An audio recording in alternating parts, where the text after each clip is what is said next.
Hello and welcome. I am your host, JP John Poz, the two-man power trip. And of course, I'm wearing these sunglasses not to be cool. Got a, double eye infection going on here. And I know there's some schmucks out there that wear the sunglasses on their head while they're podcasting or wear sunglasses, but I'm doing this for my eye purposes. Very sensitive issue going on with the eyes. I just want to get that out of the way right away. But of course, we're here with the guest, the of honor, the star, if you will, the former ECW and WCW tag team champion, one of the greatest minds and bookers ever in the history of the business. The games master, the taskmaster, the devil himself, Mr. Kevin Sullivan. Kevin, how you doing today, sir? Great, JP, great. Uh, yeah, uh, I've had, as you and I have talked about, I've had a eye problem lately, and boy, it really bothers me. So I'm gonna next week go see a very big eye specialist. But I'm sure you're gonna be okay, my friend.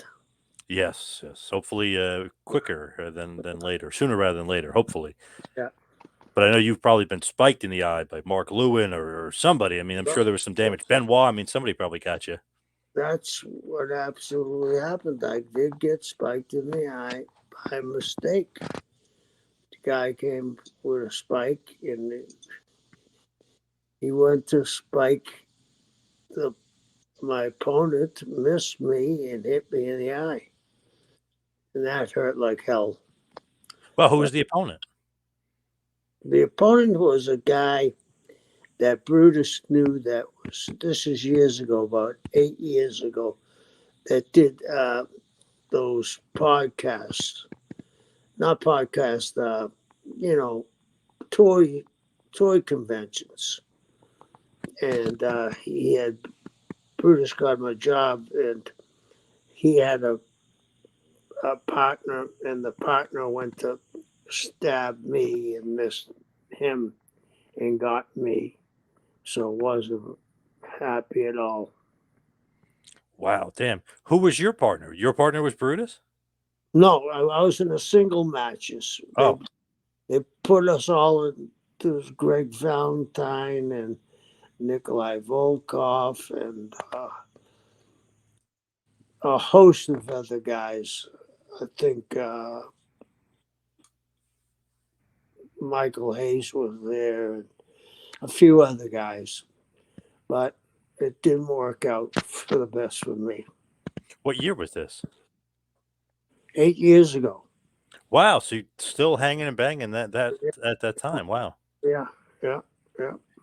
Oddly enough, I got a butt dial, or maybe it could have been a drunk dial. Who knows? But a call from Beefcake the other night. So I called him back. When I woke up the next morning, he said, "Oh, sorry, it was by accident, brother. Hope all's well." But I thought that was funny. You wake up and you see missed call from Brutus the Barber Beefcake. Yeah, yeah. Has that ever happened to you? Oh, I've misdialed a lot. Yeah, but As you, have you ever gotten a butt dial from Brutus Beefcake? um, I'm sure I have somewhere down the line. It was just weird waking up and like, wait, you check your phone in the morning when you wake up and you see, wow, Brutus the Barber Beefcake missed call. I wonder what this was all about. Then all for naught. Yeah, yeah. But as far as today and today's topic, what we really want to talk about was Bill Goldberg, really focusing on after the streak because we talked about the streak. We talked about how the streak ended. We talked about, was it good? Was it bad or not? Looking back though, the streak itself, and you read all this stuff online, even Jericho adds to it, like, oh, the number was so made up, and oh, that really wasn't 173 and 0. Remember, we went back and we looked; it was about 155 and 0, so it was maybe 18 guys off. So I mean, the streak wasn't that far off, right? As far as the actual number of it. No, it didn't seem to be that far off. This was bad as we looked back. It looked like it was pretty close. So I mean, you know, but there was history there with Chris and Goldberg and uh, Regal and Goldberg. There was a few guys that were discontented.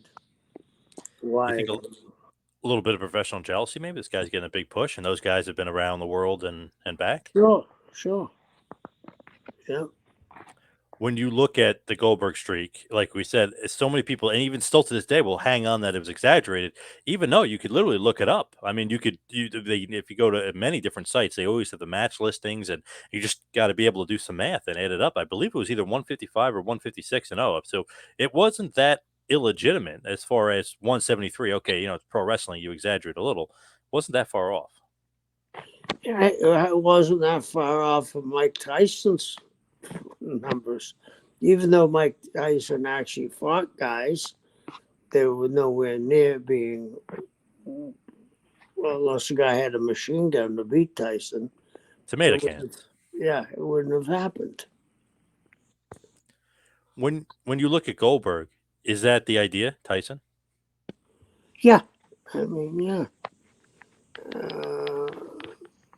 And he's done what every American loves to do, bring someone back from the non-living. He had messed up so many times, and he became very successful. When you look at the Goldberg streak, I know we've talked about this before, very reminiscent of Tyson's streak, how he's just blowing through everybody. Kind of a squash here and a squash there, and he's just destroying guys. When it comes to end the streak, I know you're technically a part of it. Did you have any say into the end of the streak or no? No, but this time I didn't. No, I was definitely against. What was your role at that point? I was assistant for Kevin Nash.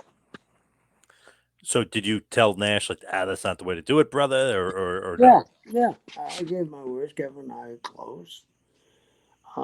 But I would go if that's how Kevin thought, and there's some validity there because, like I mentioned just recently, people were jumping out of their seats when Nash won. Nash was the coolest dude in pro wrestling. When you look at kind of the way it was done with the cattle prod and Louis Piccoli and Disco and Hall, I mean, everybody, the mother comes out, and Bigelow, I mean, everybody, the mother comes out and cheats, and then Nash gets him. It makes Goldberg look strong, and then in essence, it kind of doesn't. Yeah. Yep. You're absolutely right. How would you explain that, though? Like, how come it doesn't make him look strong? How come it doesn't make Goldberg looks strong? Well, uh, Mike Douglas against Tyson shattered Mike Douglas the streak. James Buster Douglas, yes. Yeah. So it ended the streak. So you thought that made Tyson look strong, or what did you, or no? It made him human. And people forget that he knocked Tyson. Tyson got knocked down. Do you remember that? Oh yeah, yep. So I mean, he became human. Yeah. And Buster Douglas stood up like the Undertaker at one point in that fight. He was almost knocked out, and he got up, and Tyson was like, you could tell Tyson was zombified at that point. He was like, crap, because he was gassed. Yeah. But as far as like Goldberg losing in that manner, you think if he just would have lost straight up to Nash, it would have been better? Like the fans would have accepted it more rather than all that cheating? On my scorecard, yeah, I think he would have shown that he wasn't the quality fighter that Evander Holyfield was or whoever else was around at that time. Did you think that was too much interference in the Goldberg finish, though? I mean, there's like everything's going on to finish that match. Right. Yeah, I mean, you got him there. They hooked on to the interference, and people followed him and actually thought he should have won. So he did a good job. When you look at that finish, how would you have done it differently if you were the booker, not Nash? easily just charge. Booker put up. I mean, Kevin put up his foot. He runs into Kevin's foot. Kevin power bombs him, covers him. 1, 2, 3. Just like that. You ever go to baseball games with great rivalries? And you think they're gonna Red Sox Yankees? Do you think the Yankees are gonna win? And each one of them loses 11-2. I mean, it just doesn't make sense to me. You're right in essence, though. It is funny that like people rip on Nash winning, but the crowd there does pop for it. Like they were kind of into it. I know maybe after the fact, you question it, but they were into it that night. Exactly. So if Goldberg loses here, do you think he loses all his luster, his appeal, his drawing power, or no? Yes and no. Yes, because it happened so quick. He had only been in the business 6 months, but he came through this and shined through. So, yeah, whatever you think. Definitely lost a little bit of his luster for sure after this. Wasn't as big of the drawing power. Although many years later, he proved that he still could be a big powerhouse draw for the WWE. Well past his prime, was still drawing pretty big for WWE with his Right. feud with Brock Lesnar. So I mean, Right. obviously this doesn't kill him, but it's Right. now Bobby the Brain Heenan has come out and said, many years ago, obviously, that this was a huge mistake. Shouldn't have ended the streak. You got to keep it going. You got to keep, that bread buttered, if you will. Just keep buttering that bread. What do you think about Heenan's comments? What's he going to go 3,000 and not? Oh, Can't do that. No. So on Nitro on January 4th, which is like the big turnaround for WCW, obviously, we've talked about this before, but Tony Schiavone tells the people to watch Raw. And guess what happens on Raw? Mick Foley wins the world title. 850,000 people turn the station, which is more than people watch AEW per week. I mean, it's just crazy the amount of people that flipped over. And Nitro still got a 5.0 rating. But, I mean, just crazy what happened. But Goldberg versus Nash was supposed to be the main event that night, and it was a bait and switch. Never happens. You don't get Goldberg versus Nash. Right. What do you think? What do you think about that? I mean, that's just one of those things where it's just a blatant bait and switch. Yeah. Sometimes people can figure out what's going to happen before it does. Do you think that that's a bad idea, though? Because looking at it, ratings-wise, the fans were not happy with that. No, I don't think it hurt. It had to be changed sooner or later. So, yeah. So you don't think that by doing that bait and switch of not having Goldberg in the main event, remember he gets arrested because Miss Elizabeth says that? That was a little laziness, but here's the thing. People gave a little suspense and they didn't think he was coming back. You know what I mean?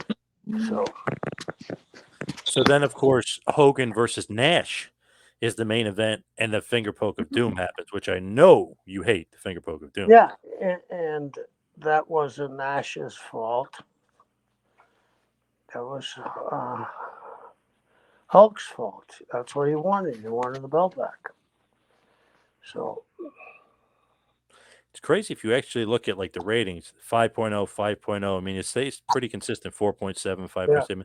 There's a 4.4 in there, but it stays pretty consistent. But then it kind of falls off, and then you keep getting lower and lower as we start getting further into 99.